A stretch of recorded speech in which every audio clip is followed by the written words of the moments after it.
दिशा सॅलियनच्या शवविच्छेदन अहवाल जो आहे तो आता एबीपी माझाच्या हाती आलाय। दिशाच्या डोक्यावर गंभीर इजा असल्याचं या अहवालात नमूद करण्यात आलंय। दिशाच्या हाताला, पायाला आणि छातीवरही जखमा झाल्याचा उल्लेख या रिपोर्टमधून करण्यात आलाय। तर डोक्याला गंभीर दुखापत झाल्यानं तिचा मृत्यू झाल्याचं अहवालात नमूद करण्यात आलंय। मात्र तिच्यावर कुठलाही लैंगिक अत्याचार झालेला नाही असं अहवालात स्पष्टपणे नमूद करण्यात आलंय। दिशाच्या मृत्यूच्या 3 दिवसानंतर तिचं शवविच्छेदन झाल्याचं नमूद आहे। दरम्यान दिशाच्या शवविच्छेदन अहवालात काय नेमकं नमूद करण्यात आलंय आपण त्यावर एक नजर टाकूया। दिशाच्या डोक्यावर आणि शरीरावर गंभीर इजा आहे। हाताला, पायाला, छातीवरही जखमा आहेत।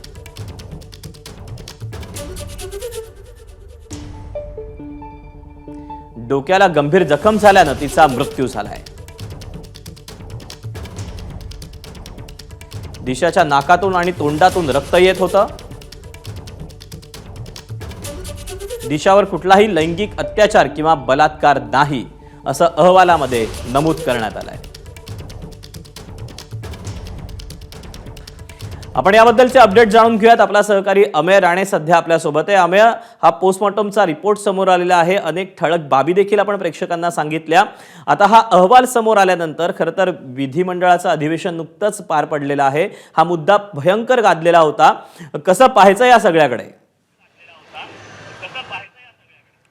दीपक, 5 वर्षांपूर्वीची घटना आहे। 8 जून 2020 या दिवशी दिशा सालियनचा संशयास्पदरित्या मृत्यू झाला होता आणि त्यानंतर आता हे प्रकरण पुन्हा एकदा कोर्टात आलेलं आहे आणि दिशाचे वडील सतीश सालियन यांनी थेट आदित्य ठाकरे यांच्यावरती गंभीर आरोप करत हायकोर्टाचे दरवाजे ठोठावलेत आणि पुन्हा एकदा या प्रकरणी गुन्हा नोंद करण्याची मागणी करत त्यांनी मुंबई पोलीस आयुक्तालयात सुद्धा लेखी तक्रार दिली आहे। याच दरम्यान आता दिशा सालियनचा पोस्टमॉर्टम रिपोर्ट आपल्या हाती लागलेला आहे आणि यात स्पष्टपणे काही गोष्टी नमूद केलेल्या आहेत ज्या यापूर्वी सुद्धा समोर आलेल्या होत्या। यात स्पष्टपणे म्हटलेलं आहे की दिशाचा मृत्यू हा डोक्यावरची तिच्या एक गंभीर जखम झाली होती त्यातनं झाला। तिच्या छातीवर, तिच्या चेहऱ्यावर, शरीरावर अनेक ठिकाणी काही जखमा होत्या ज्या अनैसर्गिक आहेत, परंतु तिच्या शरीरावर कुठल्याही प्रकारचा लैंगिक अत्याचार किंवा बलात्कार झाल्याच्या खुणा या पोस्टमॉर्टम अहवालात सापडलेल्या नाही आहेत। 8 जून 2020 रोजी दिशाचा मृत्यू झाला आणि तब्बल 50 तासांनी म्हणजे 11 जून रोजी तिचा शवविच्छेदन बोरिवलीच्या पालिका रुग्णालयात डॉक्टर जाधव यांच्या निगराणीखाली करण्यात आलेला होता।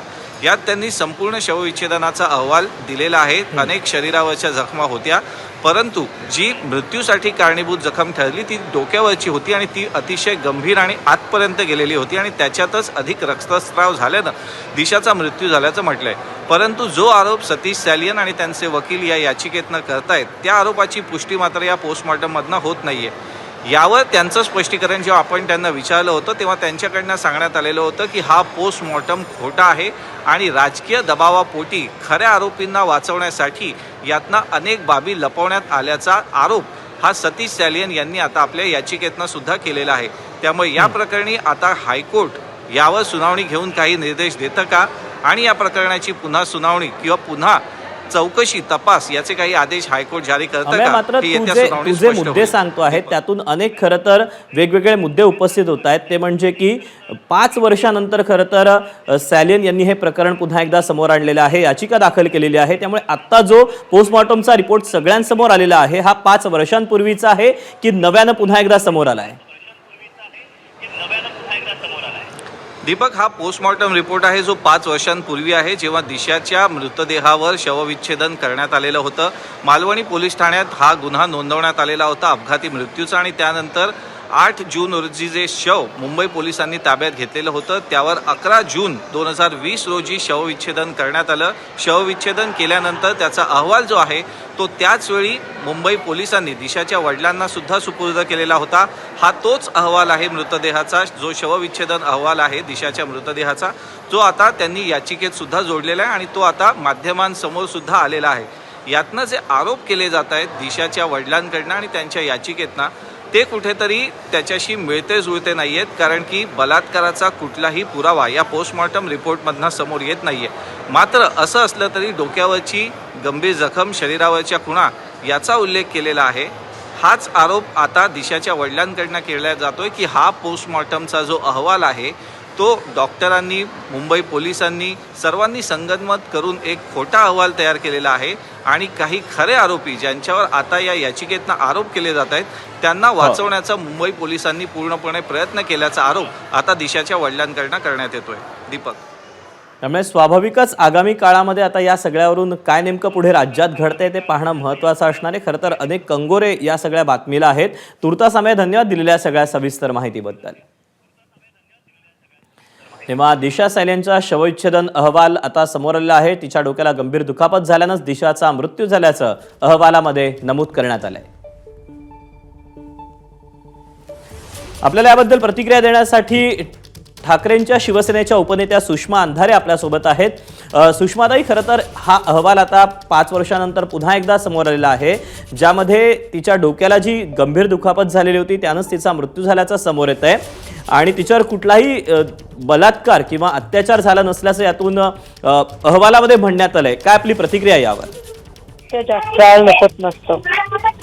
ज्या पद्धतीने अत्यंत उथळपणाने सत्ताधारी पक्षातल्या आमदारांनी अगदी 4-5 दिवसांपूर्वी मला वाटतंय राणे वगैरे कंपनीने जे काही प्रश्न उपस्थित करण्याचा प्रयत्न केला की तिला दुखापत का झाली नाही किंवा जखम का झाली नाही, तर या सगळ्या गोष्टींची उत्तरं आता जो काही शवविच्छेदन अहवाल आलेला आहे त्या अहवालात आलेली आहेत आणि निश्चितपणे त्या सोबतच अजून बरीचशी तथ्य कदाचित पुढे येत राहतील आणि कशा पद्धतीने जाणीवपूर्वक पुढाचं राजकारण भाजपा करत आहे हे सुद्धा पुढे येईल. मात्र सुषमाताई, माझा सहकारी आत्ता आम्या देखील आपल्यासोबत होता. त्यानं देखील सांगितलं की ज्यावेळेला दिशा सायलेन यांच्याशी आम्ही एबीपी माझा म्हणून संपर्क साधला तिच्या वडिलांशी, त्यावेळेला त्यांचं म्हणणं हेच होतं की हा जो पोस्टमॉर्टमचा रिपोर्ट आहे हा पूर्णपणे खोटा आहे, यातल्या काही गोष्टी ज्या आहेत त्या खोट्या आहेत आणि हाच मुद्दा घेऊन त्यांनी याचिका दाखल केली आहे. दिशा सालियन यांच्या वडिलांनी जी याचिका दाखल केली ती याचिका मी वाचली. जेवढी मला कायद्याची थोडीफार, अगदी थोडीफार, जास्त नाही, थोडीफार माहिती कळते त्याच्यानुसार ती याचिका ज्या पद्धतीने मांडलेली आहे ती याचिका कोर्टामध्ये मान्य होऊ शकेल का हाच खरा पहिला प्रश्न आहे. कारण प्रेयर इन प्रेयर एवढ्या केलेल्या आहेत त्याच्यामध्ये की त्या प्रेयर इन प्रेयर मधल्या ज्या गोष्टी आणि त्याच्यातला जो फापट पसारा आहे तो सगळा बघितला तर कोर्ट सुद्धा कदाचित त्याला मान्यता देईल का नाही शंका आहे. पण तरी सुद्धा वडील म्हणून त्यांच्या भावनांचा आपण आदर करूया आणि त्यांचं समाधान होईपर्यंत त्यांनी निश्चित लढावं, लढलं पाहिजे. लढणे हा त्यांचा संविधानिक अधिकार आहे. फक्त त्यांच्या लढण्याचं आणि त्यांच्या भावनेचं राजकीय भांडवल भाजपा जे करते त्याच्यापासून दिशाच्या वडिलांनी सावध राहिलं पाहिजे, एवढीच अपेक्षा मी करू शकते. सुषमाताई, धन्यवाद आपल्या सविस्तर प्रतिक्रियेबद्दल. तेव्हा या पोस्टमॉर्टममुळे जे काही सत्य होतं ते समोर आल्याची प्रतिक्रिया सुषमा अंधारेंनी दिलेली आहे. दरम्यान राज्याचे मुख्यमंत्री देवेंद्र फडणवीस या शवविच्छेदन अहवालाबाबत काय नेमकं म्हणतात आपण पाहूया.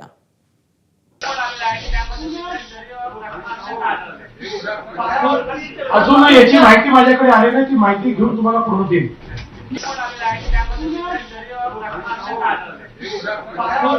अजून याची माहिती माझ्याकडे आली नाही, ती माहिती घेऊन तुम्हाला पूर्ण देईल. तर एकनाथ शिंदेंनी यावर काय प्रतिक्रिया दिली तीही पाहूया. बघा, या बाबतीमध्ये हे न्यायप्रविष्ट बाब आहे आणि त्यांच्या दिशा सालेन यांच्या वडिलांनीच ही तक्रार केलेली आहे आणि सभागृहामध्ये आमच्या मंत्री महोदयांनी उत्तर त्याला दिलेलं आहे की योग्य ती चौकशी आणि कोर्टाच्या डायरेक्शनप्रमाणे पुढचं जी काय प्रक्रिया आहे ती होईल. तर भाजपचे आमदार प्रसाद लाड यावर काय म्हणतात तेही पाहूया. एखाद्या चीफ जस्टिसच्या माध्यमातून किंवा चीफ जस्टिस आणि CBIच्या माध्यमातून याची पुनर्चौकशी करेल आणि जे कोणी अधिकारी यामध्ये वाचवणारे होते, ज्यामध्ये पुन्हा एकदा सचिन वाझेचं नाव तर येतच आहे कारण त्याचा संबंध नसताना तो त्या जागेवर अनेक वेळा गेला होता. यामध्ये काही पॉलिटिशियन्सची नावं येत आहेत, राजकीय नेत्यांची नावं येत आहेत, काही फिल्म स्टार्सची नावं येत आहेत, काही मोठ्या अधिकाऱ्यांची नावं येत आहेत आणि सरकार असताना या पद्धतीचा जो गुन्हा दडपण्याचा प्रयत्न केला त्याचा पोलखोल होण्याचं काम या पोस्टमॉर्टममधनं झालं आहे. त्यामुळे न्यायप्रविष्ट असल्यामुळे जास्त काही बोलत नाही, परंतु न्यायदेवतेकडनं निश्चितपणे याचा न्याय मिळेल अशी मी खात्री. एबीपी माझा, उघडा डोळे बघा नीट.